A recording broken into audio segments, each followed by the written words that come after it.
Hey everyone, welcome to Powers Power. We got a fantastic topic tonight.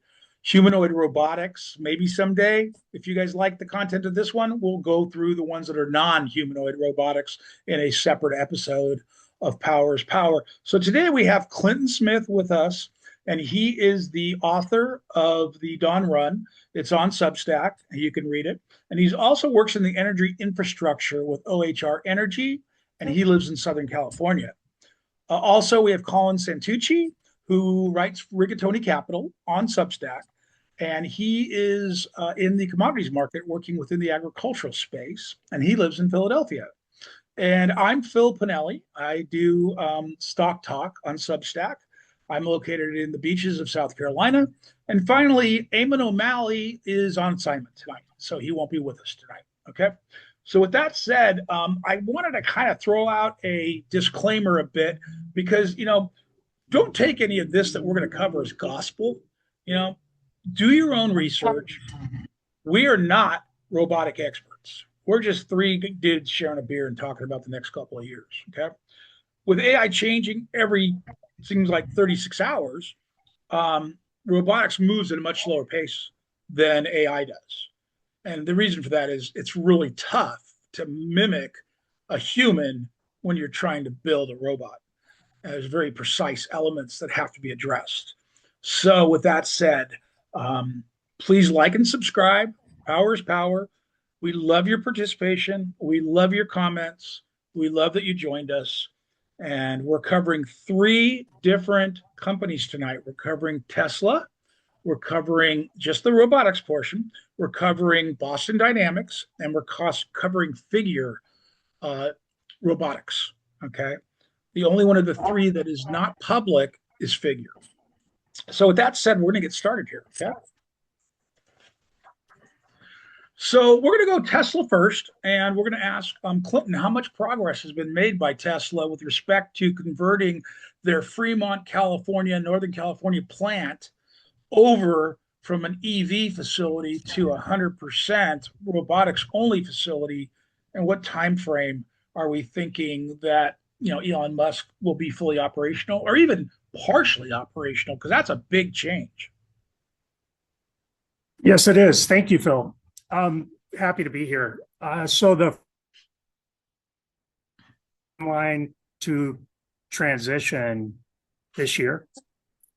So they're winding down the production of the Model S and the Model X at its Fremont factory now over the next 2 to 3 quarters.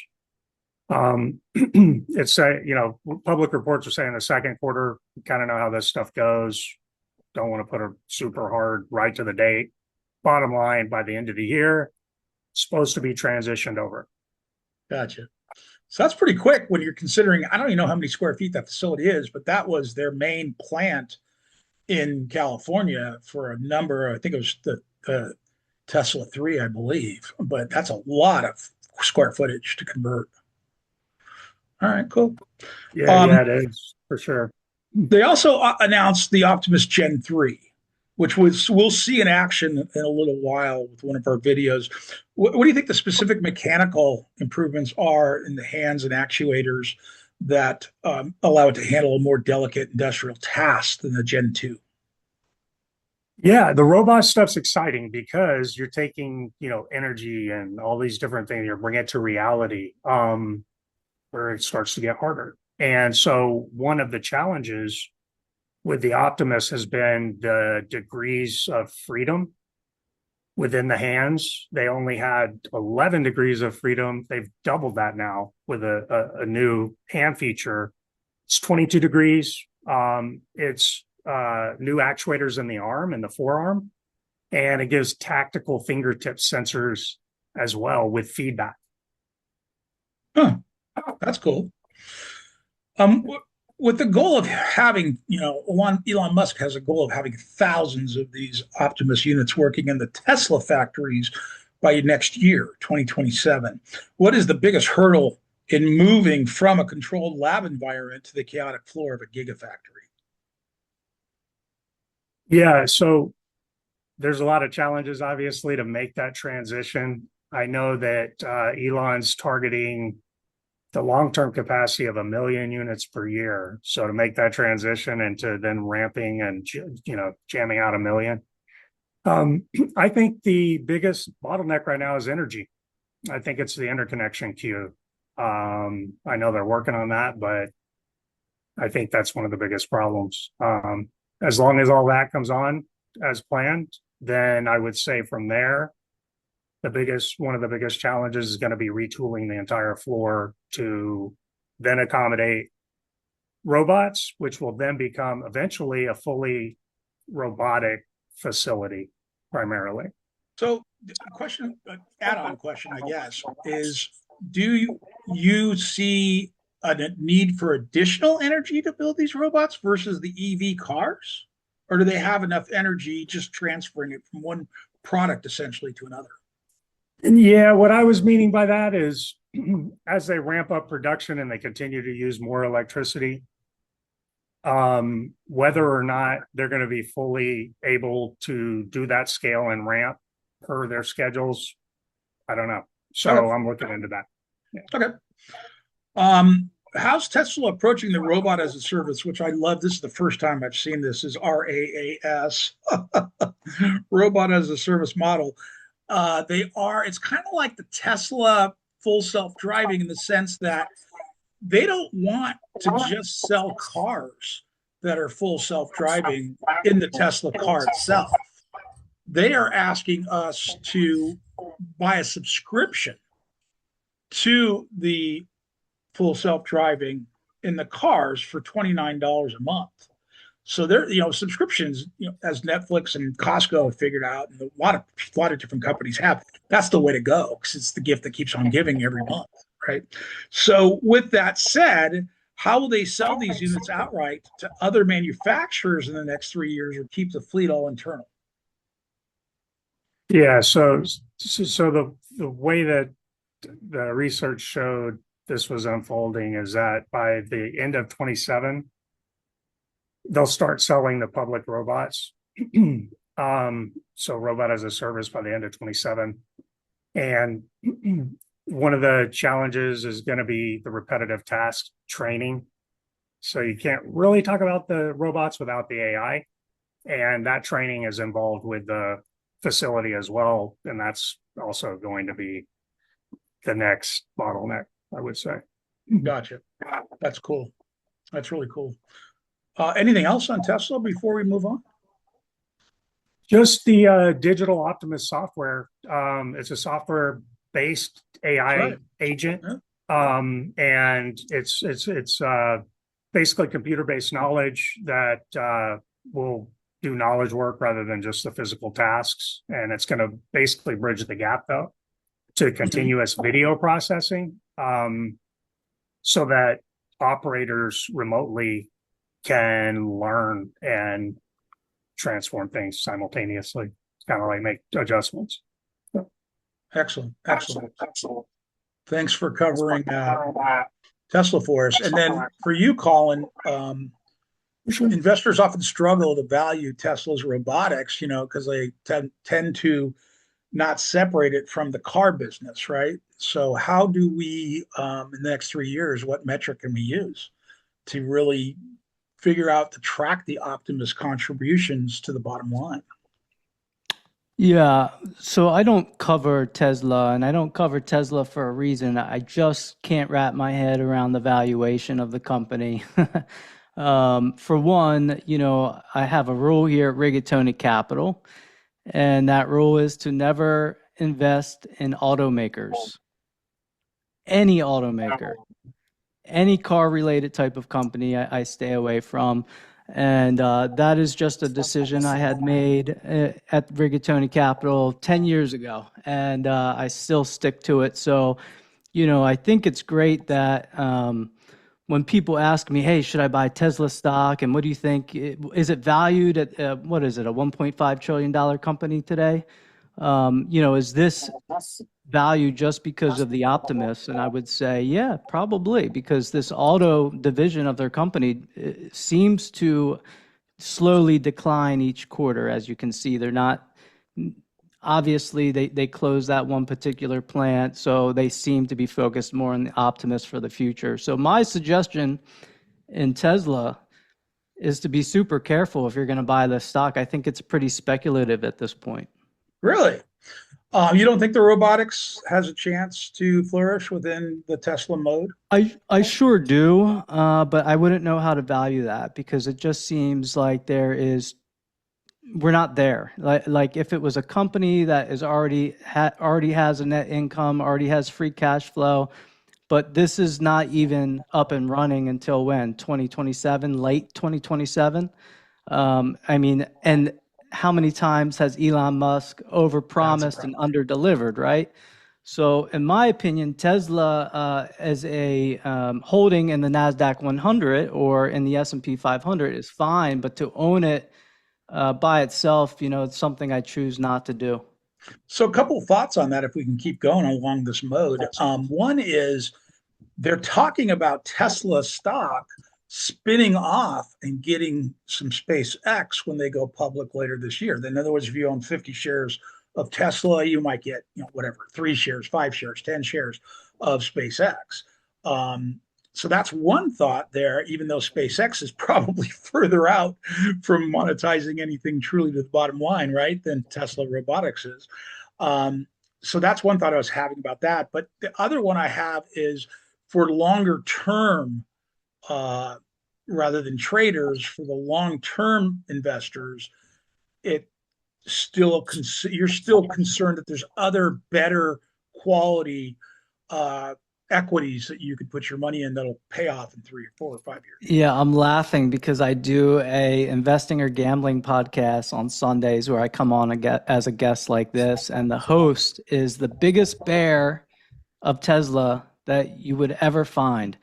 And after 10 years of doing that podcast with him, he's convinced me that, yeah, maybe this is a kind of a speculative investment. Now, Okay. SpaceX is a wonderful business. I'm way more interested in SpaceX as, a public stock when it does go public. If it's wrapped with, if somehow he does a reverse merger, that's great.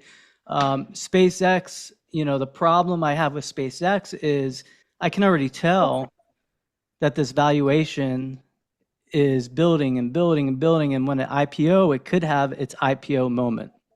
And that's when, what that means. It means that the stock will trade down for Oh maybe yeah. about a year or something, 12 to 18 months, while the people that held it private wise, they can now get out of their position and become liquid. Because a lot of these private investors, as you know, they're stuck in this position of SpaceX and they want the money.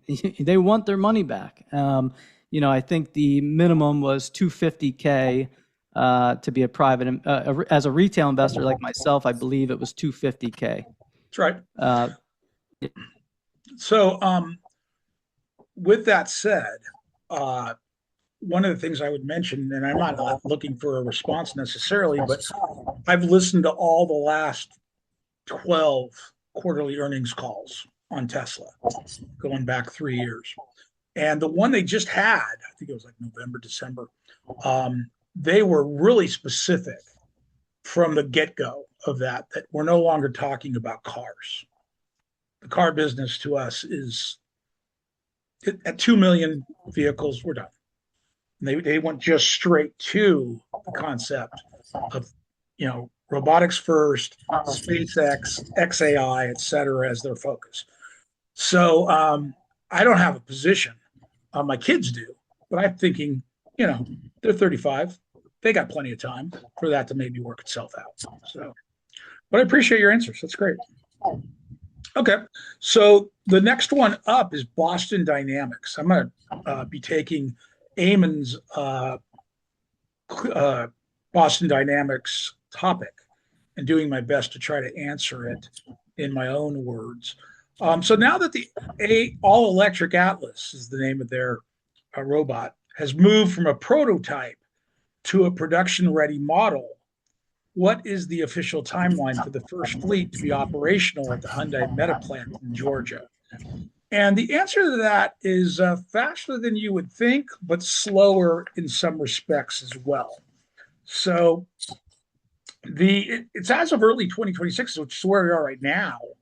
The Hyundai Motor Group has a conundrum. And their conundrum is that SoftBank owns 20% of Boston Dynamics, and Hyundai owns 80% of Boston Dynamics. But the issue is that they have until June of 2026, which is only 3 or 4 months away, in order to have those be driven or die. Okay, so they have to do something with that or go public. And I've always thought we should spin this thing off. It'd have a better chance by spinning it off. So it's valued at $100 billion estimate right now, and some places that a whisper number is 140 billion, which would actually provide the capital that Hyundai needs in order to further restructure the circular ownership. Right? They made some announcements at CES about the initial pilot deployments of the all-electric Atlas happening, in that plant in Georgia, but it needs to fly on its own.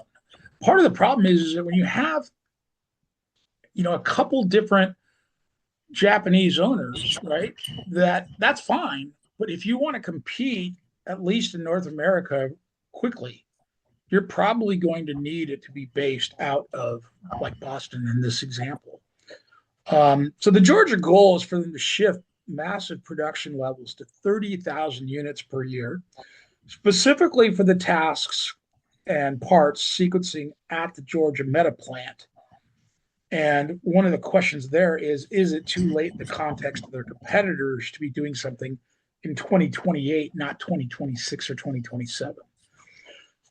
So what we're seeing right now is a phased rollout, not a flip the switch moment.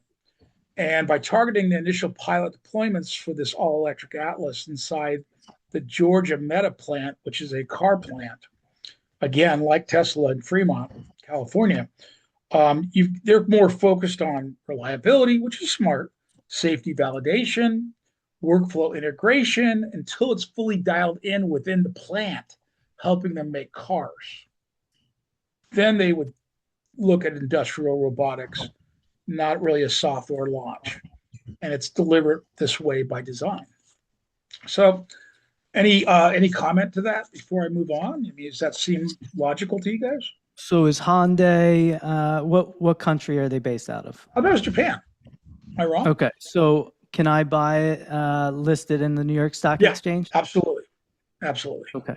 Okay. So if I want to own Boston Dynamics, sorry.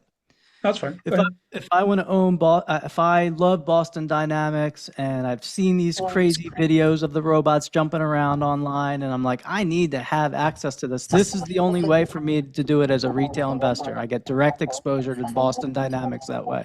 Is that correct?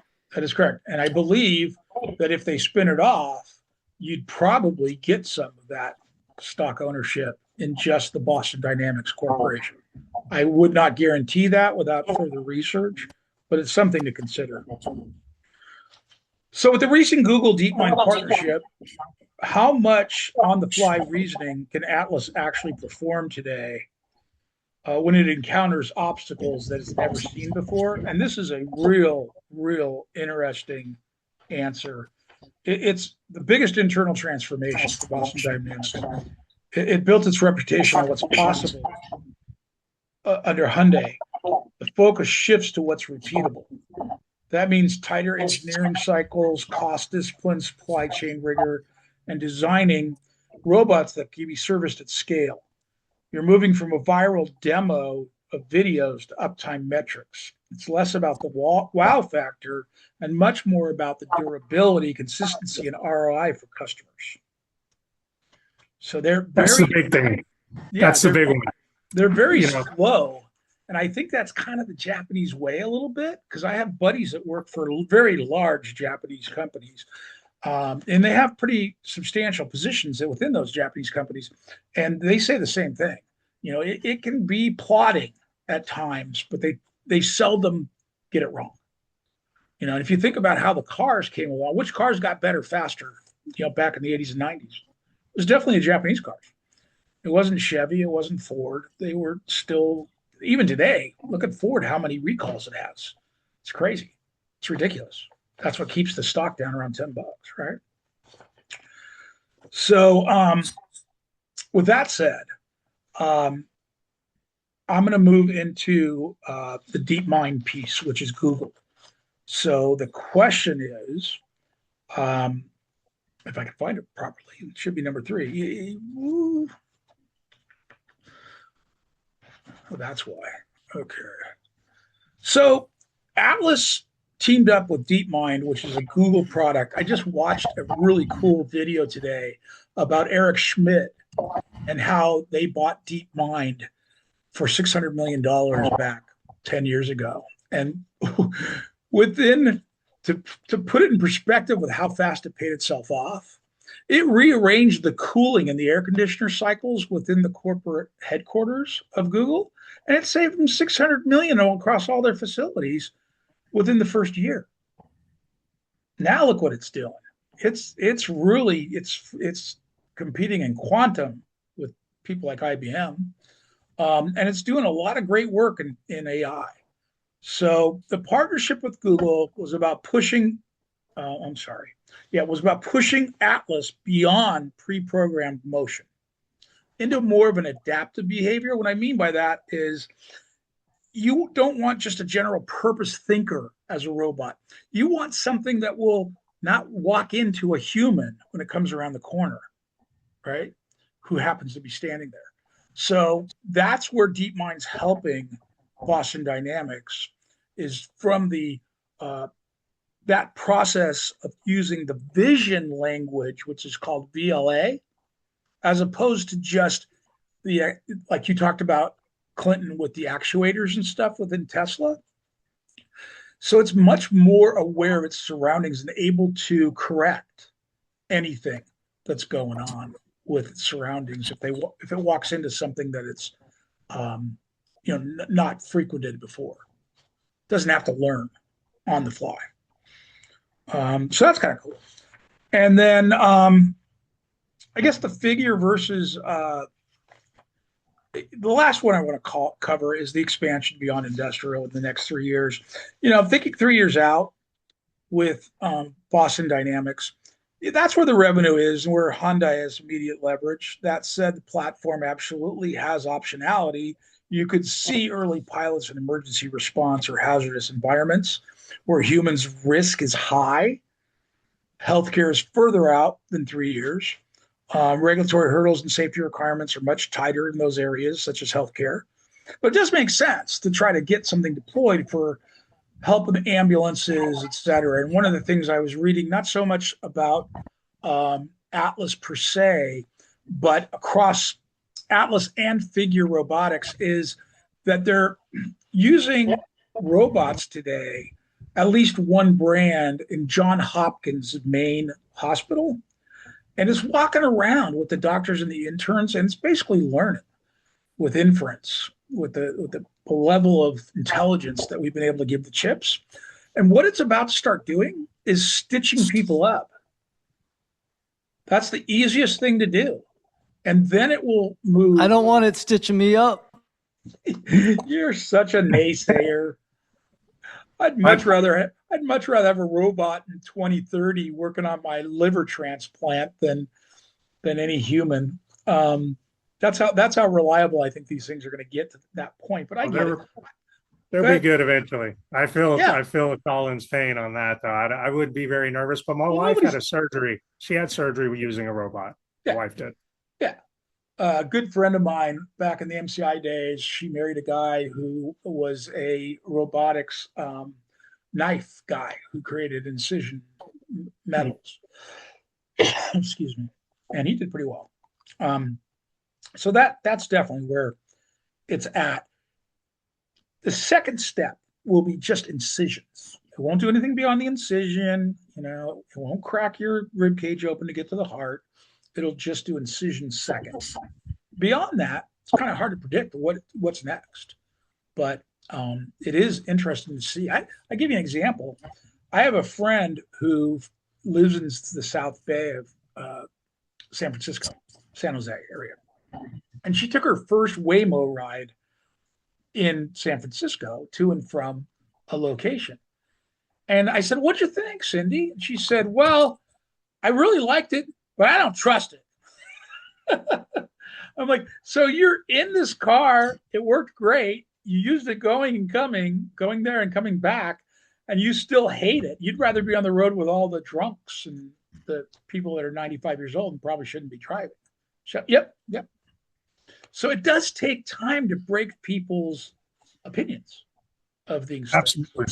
And it's probably going to be the kids, Collin, your sister's in labor today. It's probably going to be that age child that will embrace this stuff a whole lot more in 12 years when he's a teenager, right? So I found that to be really, really interesting. Real quick on the, we were talking about surgeries and stuff like that. Intuitive Surgical, ticker ISRG. Definitely something we can do on a future podcast if you're interested. It's a very large company, and it's a very large holding of the NASDAQ 100. I believe the market cap's 167 billion. Now there's a profitable company. I don't even have to look at their income statement to know that they are making a lot of money, and it's a very good company. So it takes pure greed on your part in order to like a company. Right? I mean, look, I bought Palantir, so I'm very risk averse. So I got you. I'm just funning with you, so to speak. So, but did you want to talk to Boston Dynamics, as a potential star there? We had the question, is there a scenario where Hyundai spins this off into an IPO, captures massive amounts of premium? Is that something that you'd stay with? Now, one thing you mentioned earlier was that most of the IPOs have gone into the tank before rebounding a year, 2 years later. That's kind of a stamp of 2025 and 2026. If you go back a ways, when their IPOs were coming out, they were doing great out of the gate. But I guess it depends a lot on the product and sector, right? Yeah, the one thing I would do is I would definitely do your due diligence before you think that maybe it's Hyundai. Is that correct? The Hyundai. stock? Hyundai. HYUN is pronounced. See, I don't follow automakers. So my suggestion is to definitely listen to the earnings calls for sure. I do hear that echo, and I apologize if it's me. But I definitely would recommend doing your due diligence, because someone like me who's not interested in automakers, I haven't even done the homework. I haven't flipped over the stones. You want to flip over as many stones as possible. So let's say if it's an automaker, it's automatically not on my list of research. And is it a possible spinoff and all that? Absolutely. I mean, I would think so. And Boston Dynamics is such a cool company. I've watched those videos for so many years, but is Boston Dynamics profitable? That's my question. And I just don't know. I don't know the financials behind Boston Dynamics. Hyundai, I could care less about. Because they bury them in Hyundai information. Exactly. Yeah, exactly. So you'd have to get that IPO out there and read it very carefully, and probably, like you said, wait to see what they ramp. Yeah, for sure. So one last comment, real quick, is 5 of my best. Yeah, let's talk about Figure. Okay, so Figure is a private company. It's the only private company of the ones that we've talked about today, and they have their Figure 03. Which is their most recent. It was unveiled with a focus on mass manufacturing ability. It's the single biggest design change was to move away from computer numerical design, CNC design. In the industrial age, that was the big thing back in the 2000s and 2010s, because it was more of a movement of different things as opposed to a cast. So if you think about Tesla and how they make their cars, they cast their cars. No one else casts their cars. They weld their cars. They have thousands of welding joints on all the other cars that are out there, Ford, General Motor, Hyundai, you name it. But Tesla created this gigantic 30-foot high by 20-foot wide and billion-dollar piece of machinery that literally takes it and casts the aluminum. So your entire body on the bottom and the roof on the top are one piece each. So that's what Figure is doing with respect to their product. And this guy, Brad Adcock, he comes up a lot. ADCOCK. He comes up quite a bit on a number of videos, and he's well known in the industry because he started this thing from nothing. And so I kind of am rooting for him a little bit. They have a partnership with BMW, and they shifted, as I said, from the CNC heavy components towards modular stamped casted parts so that they can scale faster. You don't have to weld things, and welds eventually give way anyway. So they designed it like a product, not a prototype. Fewer bespoke parts, more standardized accessories and assemblies, excuse me. So that's how you go from a six-figure science project to something you can actually produce in volume and break the business model. So one of their primary areas was moving away from that expensive precision CNC machine components. The partnership with BMW is interesting in the sense that, the time frame being 2028, you'll likely see Figure robots handling advanced logistics, the material movement, maybe some light assembly, full complex assembly, fine motor skills, high variability work that's harder than people think. They'll expand capability, but they won't replace skilled human assembly lines just yet. That should start in early 2028. So the ultimate consensus is that the make or break milestone for the next 12 months is proving to be real world reliability at scale. The market's looking for evidence that this unit can compare to everybody else that's out there. And right now, Figure has an edge in fluidity. They have edge in human-like motion. They have edge in the hands and the feet and the toes, if you will. So they do have a lot of advancements, but the concern is that because they're privately funded, and don't ask me who funds them, I didn't really look that up, but because they're privately funded, and I know that Brad Gerstner is one of the venture guys in there, along with Brad, the BD2s they call themselves, Brad Gerstner, and so with that said, the Figure looks way more natural. So it probably can transition more to a home eventually than the ones that are out there today. But that's not their goal. Their goal is to first be warehouse, factory, building things, moving things. So no question, the commercial comes first. The warehouses, automotive factories, enterprise environments are controlled, repeatable, economically justified. Putting a humanoid robot into the home is a completely different problem with safety, unpredictability, and cost. So Figure is smart to win the commercial space first, prove the return on investment, and then even think about stepping into the consumer markets much later. So Brad sees in-home as a post-2030 timeline.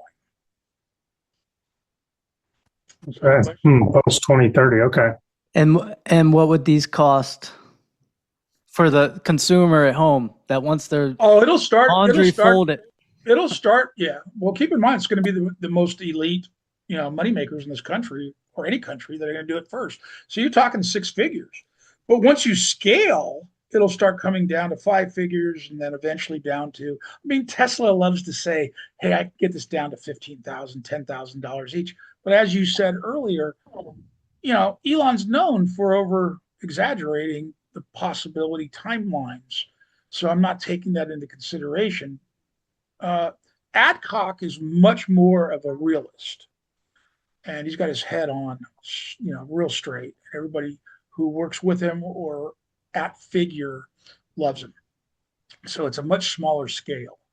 I mean, to put it in perspective for you, Boston Dynamics with their robot, it takes up literally a 1,200 square foot space in the Georgia mega factory for Hyundai cars. And you can't even find it without walking all the way to the back of this gigafactory, turning left and going all the way down, and there's a curtain hung. And if you go behind the curtain, it looks like about the size of a standard studio apartment. That's how big Boston Dynamics' lab is, so to speak, within the Hyundai plant. So Figure is well liked, and they're well respected. So all this is going to take time. It's a very smooth looking, nice, beautiful robot. I mean, the even videos are perfection. I mean, they do a great marketing job. And I'm sure they had a nice booth at GDC or whatever trade shows that have these robots. Yep. And yeah, they're obviously a big player. Yeah. So I wanted to turn it to you guys to say, how would you close your part for Tesla, Clinton? How would you, or any of the Figure, Boston Dynamics, as we close this up? What would you say in closing? I'd say two things. Since I went first, I'll jump in. I'll say two things. One, Tesla's not a car company, Collin. That's one. We'll talk about it later. I know you already know that. Energy, renewable, no, battery, industrial battery packs. Yeah. I mean, yeah. it's a huge, that is what I want to invest in, to be honest with you. Well, and that's the thing, just while we're chatting here about it, because when you look at Tesla, or when I looked at Tesla, now I'm not a diehard Tesla guy. I came in way late to start looking at these guys. I saw Elon's master plan way back then. But the thing is, just like you're hitting on, Collin, which I think is really smart, coming out of the lab with R&D and then first going commercial successfully, but then being profitable successfully is what translates down to investors. and Tesla is quite the story, man, as we all know, anybody who's spent 60 seconds listening and looking. So, it's really tied to a lot of things. I do look forward to doing a deeper dive on Tesla, because as I started getting deeper into it, I'm like, man, how do you value this properly? And I'll get into that a little bit, on another podcast or something if people are interested. But the last thing I would say is that for Fremont and Tesla in general, their ability to make all of these businesses come together, because the AI is feeding the brains, right, that are going to feed the robots, and the AI is built into the cars. And Tesla, or Elon's got plans to put solar panels and data centers out in space, and he's got a whole economic breakdown about how that gets economies of scale, and it's just a lot. So I'll end it there, but that's kind of how I would approach Tesla, is very cautiously. And you're welcome, Collin, to wrap up relative to all three of them if you prefer. Sure. I'll bring this back to investing, which I'm very passionate about. And the investing part of this is, I think it's a bit speculative to try to pick the next humanoid robot that's going to be produced at meta scale, that's going to go in everybody's homes. I'm concerned that that's going to be a hard winner to pick. I think the way to invest in this is something similar that I try to follow myself, which is the picks and shovels thesis. And the picks and shovels thesis in this situation are the semiconductors that are needed to go inside of all autonomous, all robotics, everything from drones, everything from the actual humanoid robot in the industrial space and at the home. If you can figure out what semiconductors are going to go inside of these robots, that's where I think the safe investment is. And I think you're going to make a lot of money that way too. If you look at the TAM for the robotics space, that includes all of those items I just listed in terms of autonomous defense, autonomous industrial. I think there was something that somebody had mentioned. Yeah, the large vertical takeoff and landing, which are the VTOLs, the drones, these type of industries. I hear that echo again. These type of industries are going to need a lot of different semiconductors to go in, and it's not just NVIDIA, it's the Lam Researches, it's the Texas Instruments, it's so many different parts and pieces that go in. Now, I think that the TAM for the robotic industry by the year 2050, Morgan Stanley has estimated anywhere between 25 to 35 trillion dollars. So it's a huge, it's almost like you have another leg up after the data center infrastructure to get these semiconductors that have to go into the data centers. This is just part one. Part two is now the physical robot space and the amount of semiconductors that have to get plugged into these robots, I think, is where the true investment lies. And that's pretty much how I want to wrap it up. I really think that the ticker SMH, which is the Semiconductor Market Cap Weighted Index Fund, is an excellent way to play the future. When I bought NVIDIA back in 2016, that was a picks and shovels play for me. I didn't know that they were going to be the AI beast that they became. I just thought that they were going to figure out they were going to be the picks and shovels for the next future technology. If it be VR, I had no idea it was going to be data centers for AI. So I got lucky in that sense, but I knew that they were a picks and shovels play for the future. It was like I was investing in the future, but through a picks and shovels play. Just a few years earlier than 2016, Jensen Huang, CEO of NVIDIA, didn't know it was going to be an AI play either. They were just moving along with the computer gaming, that they were so good at with that. I think you bring up an excellent point, several excellent points, Collin, and one of them that I want to repurpose is the one about no one can pick anybody right now to be the leader in this world. Also, you have to consider the weight.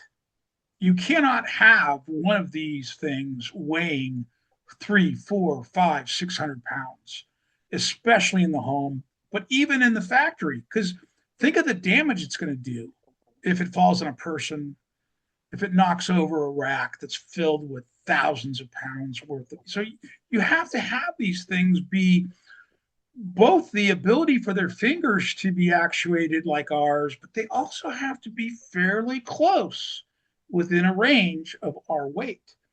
And one of the reasons why I like figure so much is it's leading in terms of it being able to back up to a wall, disconnect its battery pack, move a foot over, and back up again into a new, fresh battery pack. So it can keep working almost 24/7 without the need for it to go sit in a corner somewhere when somebody plugs it in. But you're right. There's still a lot of things that have to happen between then and now. And I'm sure Power is going to continue to follow the space because it's interesting, it's exciting, it's scary for a lot of people. And that's what we want to make sure that we kind of debunk is where are we going to eventually get there and what you can eventually make money off of as an investor.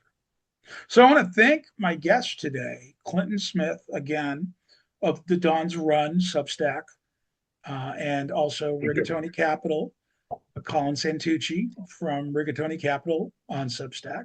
Again, Thank you for having me on.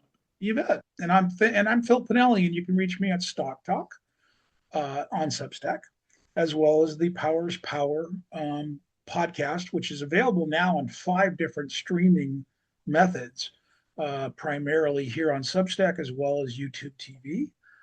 Spotify. Those are the 3 biggest ones. So everybody have themselves a great day. I look forward to reconnecting with you gentlemen in the very near future on either this topic or a different one. And I will say goodbye for now. Thank you, guys. Have a good night.